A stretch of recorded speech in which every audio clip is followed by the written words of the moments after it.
Hello and welcome to my channel on human design.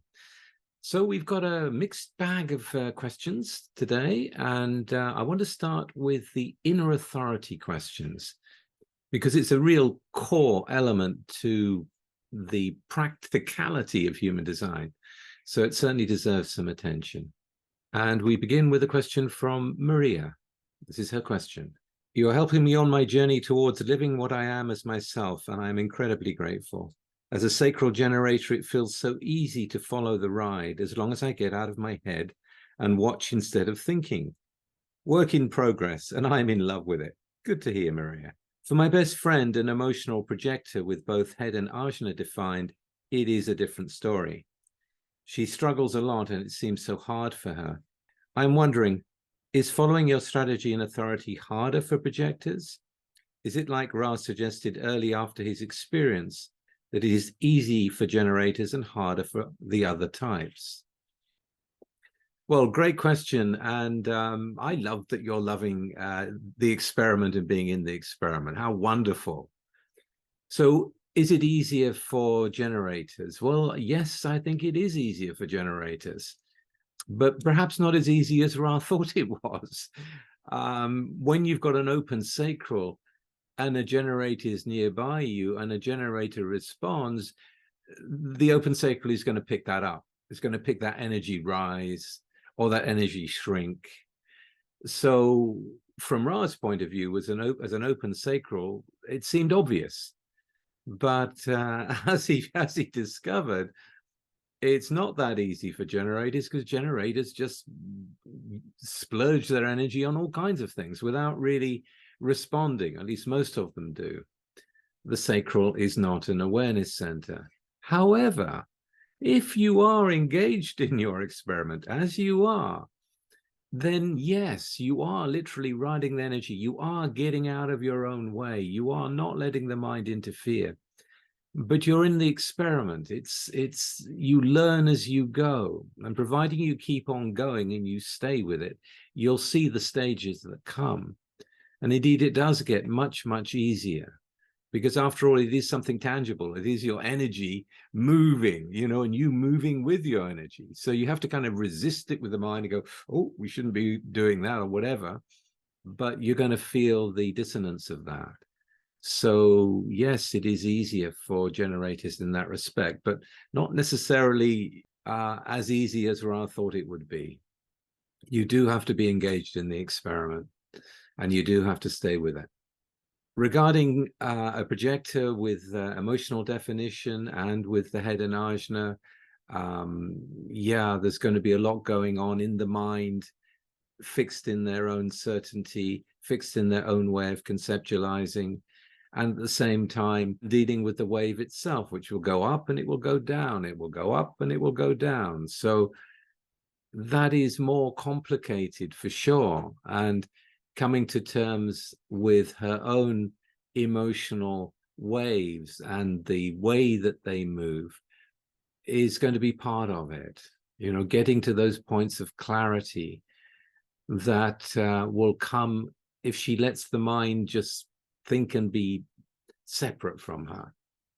But it's going to be more difficult. There has to be experiences that will show her the wisdom of waiting and coming into the clarity of the emotional system, and seeing what that is, and getting a familiarity about it, and waiting until she gets back to it again, which is going to take longer. And it takes projectors longer anyway, because projectors really are focused on the other. So they kind of wake up when they see themselves reflected in the other in some way, and they go, oh, well, that's true for me too. There's all kinds of different ways that different types learn and move through their experiment. But to answer your question, yes, it is easier for a generator, generally speaking.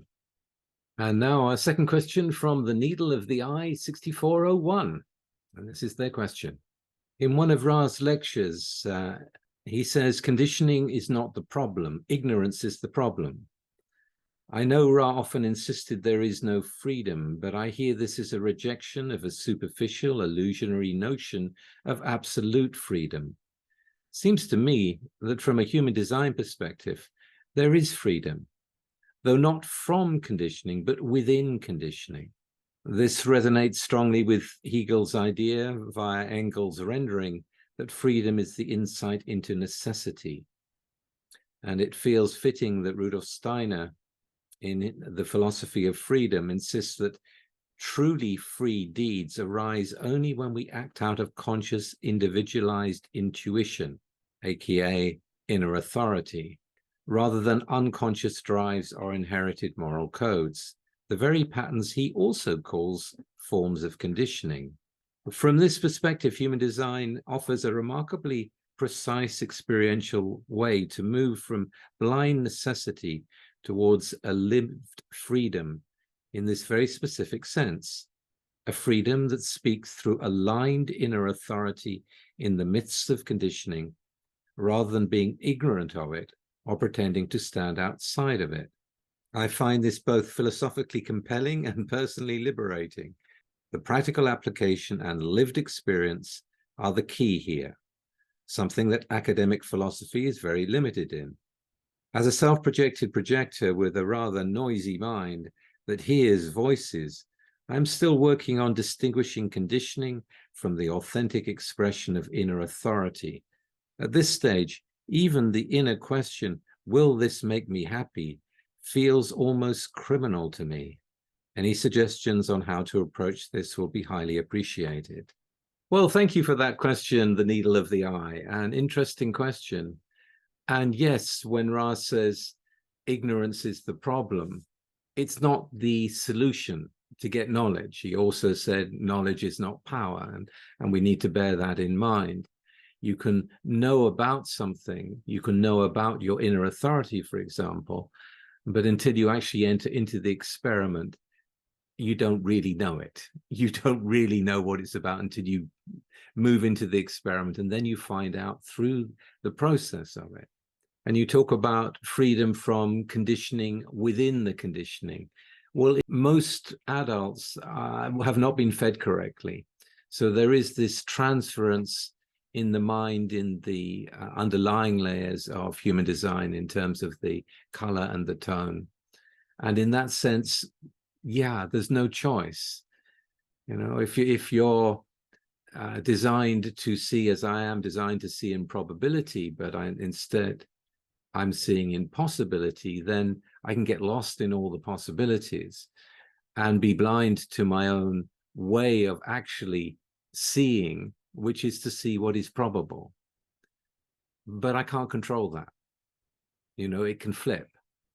So that's something, that's another part of the process. And Hegel's statement about freedom is insight into the necessity. You know, it's like when something is really necessary, there is no time for messing about. You just got to get on with it. And in that sense, you're more in the flow of the life. Steiner's comment, truly free deeds arise only when we act out of conscious, individualized intuition. And you've put AKA inner authority. And we know from human design that not everybody has consistent access to intuition. So that's something else to compare. Remember, whenever you're looking at philosophy or you're looking at some of the standardized understandings of the world, it is homogenized. The whole point of human design is it is very differentiated. So we can get to know, you know, what is in somebody, how do they operate, rather than how do all of us operate, assuming that we're all the same, which we're clearly not. But certainly the necessity, insight into the necessity, is freedom in that sense, and that all the other options are no longer on the table. It's just getting on with it. What has to be done, what the focus has to be, whatever it may be. At the same time, coming back to your point about conditioning, knowledge is not power. You know, you can't just drop the conditioning. It drops by itself if, as you say, you are aligned to your inner authority. When you're aligned to your correct decision making, then it begins to drop away.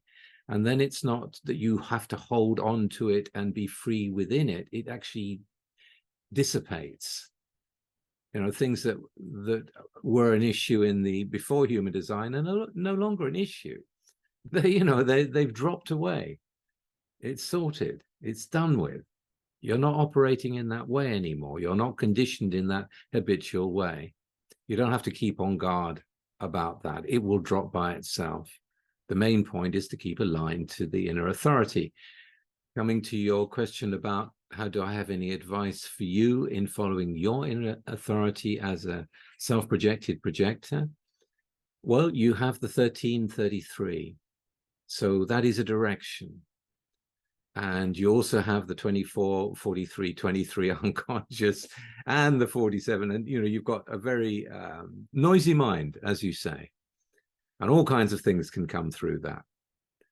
But the direction that will make you happy will be the direction of getting involved with embracing higher forces, with waiting for your time to speak, with learning from experience and through experience, because it is an abstract channel.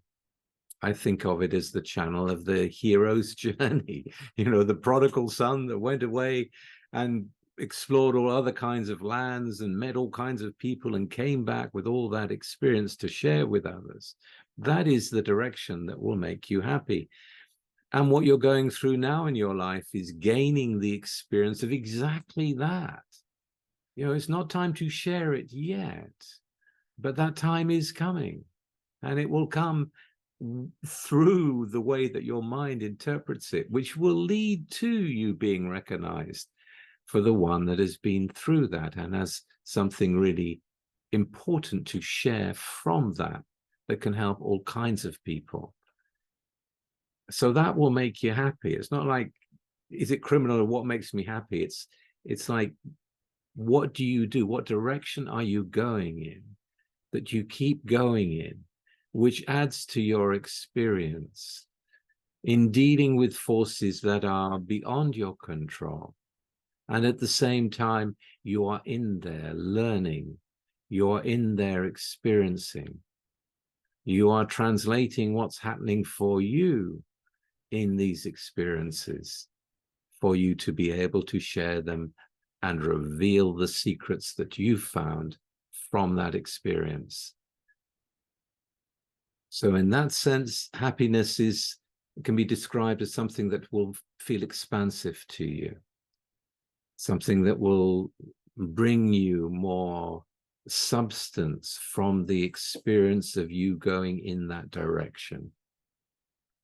And since you're probably going to feel very ungrounded given the design that you've got, that's something to consider. Okay, I hope that was helpful, and thank you for your question. And our next question is from Kitty Hingle, 3739. This is their question. One thing I take from the question is Ra explaining us as passengers to sit back and watch the movie, as it were. This does sound like predestination. Ra mentions this in many presentations. I see how one could get that feeling from some of his discussions, that we are simply watching a play unfold, not as writers, but actors. Maybe the person who sent in the question regarding predestination has that idea coming from something similar. I love human design and I love spirituality, and I feel they can exist together. 6.2 mg with independent channels out the wazoo. Very good, very good. So no, I don't see it as an example of predestination. When you think of the conditioned being, when you think of the not self, one of the things that everybody can see, especially through human design, is how incredibly predictable it is. It's really very, very predictable. The more you know about the human design system, the more you'll see it coming out in predictable ways. When you make a correct decision against the conditioning, well, that opens up the whole life. And one correct decision opens the door for the next correct decision. You just got to get to the point where you make a correct decision, and then it becomes easier, if I put it that way. Once you make one correct decision, it can become easier because you've got something to reference from. But that doesn't mean we're actors rather than writers. It doesn't. I mean, this is an illusionary plane that we're on. And Rudd often talked about, you can be a background character, or you can be in the center of your life. And the center of your life means making the correct decision. And the predetermination issue, is not a question anymore because you're living your life. And when you live your life, you don't know what's going to come up. You experience it as it's coming. Sometimes you get inklings of what's going to happen, but it's always slightly different. It is literally walking into the mysteries. So, yeah, there's nothing really I can add to the predestination question other than what I've already said, except to say from your question, that to be a witness isn't, and watching your life unfold, isn't that it's predetermined. It depends on your decision. That's why decisions are so important. You make a decision to go that way instead of this way, and your life is completely different. You meet different people. You find yourself in different places, different situations, very different to this way. And it depends on the moment when that decision is actually made, when the commitment is made, when the energy is moving towards it, and that's the way you're going. It's not like that was the only thing. In the not-self world, yeah, predictable, predictable, predictable. But within human design, it's breaking free of that. And I put freedom on that way of operating. And you also say, and I love spirituality and they can both exist. Well, definitely. Human design is full of spiritual wisdom. Ra had the 61-1. He had occult knowledge in him. The inspiration comes from that. So there's it's deep in there. They're not separate at all. And the generalized view that we live in a material reality and that's all there is goes very contrary to my experience and a lot of people's experience. So absolutely, it exists within human design, and absolutely it exists in the living of this life. And let's have an example of that, shall we? With our next question from Susan. This is her question. Oh my, this may sound strange, but there are Native American energies here on this land. Before I removed the gate with the motion sensor light next to it, done during fence renovation, the light would often come on. I could see the energies. My daughter's child could hear them, even though nothing had been shared with her about them. She said, "What is all that yelling out in the backyard when nobody was there?" She does have the 2343, so now I know. So yes, in my view, we live in a multi-dimensional realm, no question of it. And the material reality is just one section of it. And children are often much more open to being able to utilize what is in all of us in terms of knowing what is going on at the more ethereal layers of this reality. But I wanted to bring your question in because I wanted to make the point that we have to be extremely careful not to tie everything down to just one thing. You talk about your daughter's friend hearing the voices, and it's because she has the 4323. Well, not necessarily at all. Not necessarily at all. Yes, it's an acoustic mind, but a lot of other things have to be taken into account before we can explain it properly within her design, and I don't have her design. But it's definitely not the case that it is only the 4323s that will be hearing things. And the hearing of things is not the whole story by any means either. As an example, there are people, and there are numerous accounts of this, where certain people move into a place that's had some intense history to it, maybe a battleground, maybe a place where there was a murder or whatever it may be. And there are certain people that can pick up the energetic imprint within the environment that's there. And that is really just one of the ways that we are able to encounter the more subtle abilities that humans have. But there are many. So please don't tie it just to one channel. And I'm glad you asked the question, because there was the final question we're going into has also mistaken the mystical experience as just being in the 4323. And that is not correct. That is not correct. So this is the question from Sophia. I've had quite many so-called mystical experiences.